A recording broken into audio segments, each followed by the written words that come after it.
10 years had passed since the bells of St. Vincent's had rung for the wedding of Sam and Ruth. Little Helena, now a bright-eyed girl of 10, possessed a curiosity that even Sister Boniface found daunting. She didn't just play in the gardens, she seemed to converse with them. One afternoon, Boniface found Helena kneeling by the indigo flowers. The girl wasn't touching them. She was humming, a low melodic vibration that seemed to make the petals shiver in synchronicity. "They like the song, Sister," Helena said, looking up with eyes that held the depth of the Cotswold mist. "They say the earth is thirsty." Boniface checked her senses. Indeed, the moisture levels were optimal, yet the plants were exhibiting a unique biochemical stress response. "What else do they say, dear?" "They say a shadow is coming from across the sea," Helena whispered, "a shadow with a familiar scent." The shadow arrived in the form of a news report. A strange, aggressive blight was sweeping through botanical gardens across Europe, specifically targeting rare medicinal strains. It was nicknamed the Grey Rot. As it approached England, Boniface realized with a chill that this was no natural phenomenon. It was a biological weapon, a twisted mirror of the apostle seeds. Chapter 17. The Shadow of the Past. The investigation began when a sample of the Grey Rot arrived at the lab under heavy guard. Boniface peered through her microscope and gasped. The cellular structure was an inverted replica of the apostle essence. It didn't regenerate, it cannibalized. "Someone has been perfecting Sterling's failure," Sam said, his face etched with a new kind of worry. Now, a superintendent, he had more resources, but less time. Apex is gone, but the data remain. It was sold on the black market to a shadowy conglomerate called Ouroboros. Ruth, whose investigative journalism had earned her a Pulitzer, had been tracking Ouroboros for months. "They aren't looking for a cure, Sam. They're looking for a ransom. If they kill off the world's rare medicinal plants, they control the only source of healing left, the one they've stockpiled." The threat became personal when the first signs of Grey Rot appeared on the outer hedges of St. The protective limestone seemed to hold it at bay, but the rot was evolving, eating through the very stone that guarded the seeds. "We need a catalyst," Boniface argued, her hands flying over her retorts. "The apostle seeds are the only defense, but they are too slow. We need something to accelerate the indigo's immune response." Chapter 18. The Circle Completed. The solution came from the most unlikely of places. Young Helena, watching the purple vapor rise from the lab, brought a handful of crushed limestone and a small jar of wild honey. "The song and the sweet, Sister," Helena said. "The flowers told me they need to be reminded that they are loved." Boniface paused. Scientifically, the honey was a natural antimicrobial, and the song, she remembered the guardian Julian mentioning the vibration of the earth. She realized that the apostle seeds weren't just chemical, they were resonant. Using a high-frequency transducer to mimic Helena's humming and a refined honey limestone solution, Boniface created a luminous serum.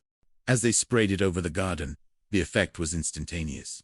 The indigo flowers didn't just bloom, they glowed with a soft ethereal light, pushing the Grey Rot back into the dust. The Ouroboros agents, who had infiltrated the village to witness the fall of St. Vincent's, were captured by Sam's team. They were led by a man who had been Ronnie Panessa's assistant decades ago, man who had inherited the shark's grin but none of his eventual conscience. As the sun rose over a saved garden, Sister Boniface sat with young Helena on the old stone bench. She felt the weight of her years, but for the first time, she didn't feel the burden. "You have the eye, Helena," Boniface said softly, handing the girl her own magnifying glass. "Not the one on the box, but the one in here." She touched the girl's forehead. "The foundations are safe, Sister," Helena replied, looking at the chapel. Chapter 19. The Silent Witness. The aftermath of the Grey Rot incident left great slaughter in a state of quiet reflection. While the world celebrated the luminous serum, Sister Boniface spent long nights in the archives, accompanied by young Helena. They were searching for the original journals of Sister Helena, the archaeologist, hoping to find the true source of the apostle seeds. One evening, tucked inside the hollowed-out spine of a 16th-century prayer book, Helena's nimble fingers found a hidden compartment. It contained a single, yellowed photograph and a handwritten letter dated 1944. The photograph showed a young Helena, standing beside a man in a military uniform. He had a kind, tired face and the unmistakable gaze of a scholar. On the back, it simply said, "For the future of the world. With love, Elias." Who was he? Sister, Helena asked, her voice hushed. Elias Thorne, Boniface whispered, the name tasting like old secrets. He was a botanist during the war. He worked on secret project to find natural cures for the soldiers. It seems Helena and Elias found the seeds together in the Middle East. They weren't just archaeological artifacts. They were a pact between a soldier and a nun to ensure that healing would always outlast the weapons of war. The letter revealed that Elias had died shortly after the photograph was taken, leaving Helena as the sole guardian of the seeds. She had brought them back to St. Vincent's, hiding them behind the Earl's plaque, waiting for a time when science would be advanced enough and hearts would be pure enough to use them correctly. Chapter 20. The Trial of the Centuries. The discovery of Elias Thorne's involvement triggered a new legal challenge. A man claiming to be Elias's great-grandson, Arthur Thorne, filed a lawsuit against the deal, claiming ownership of the seeds and all the research derived from them. Arthur Thorne wasn't a scholar. He was a venture capitalist, with a reputation for stripping companies of their assets. The trial took place in a courtroom filled with the people of great slaughter. It was a battle between the cold logic of inheritance law and the spiritual weight of a gift given for the common good. Sam Gillespie, now retired but still a formidable presence, sat beside Ruth in the front row. Ruth had been investigating Arthur Thorne's connections, and had found a trail of bank accounts leading back to the remnants of Orb. They aren't just looking for money, Ruth whispered to Sam. They're looking for a legal way to seize the source. If they win, they don't just own the seeds. They own the right to decide who lives and who dies.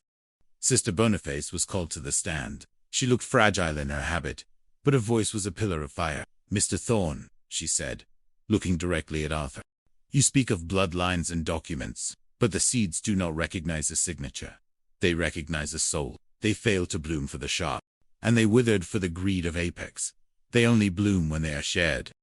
The turning point came when young Helena was called as a special witness regarding the resonance science. She brought with her the small jar of honey and limestone. She explained the song of the earth with a clarity that silenced the room. The judge, a man who had seen too much greed in his long career, made his ruling. The seeds belong to no man. They belong to the sanctuary that preserved them. Arthur Thorne's claim is dismissed. Chapter 21.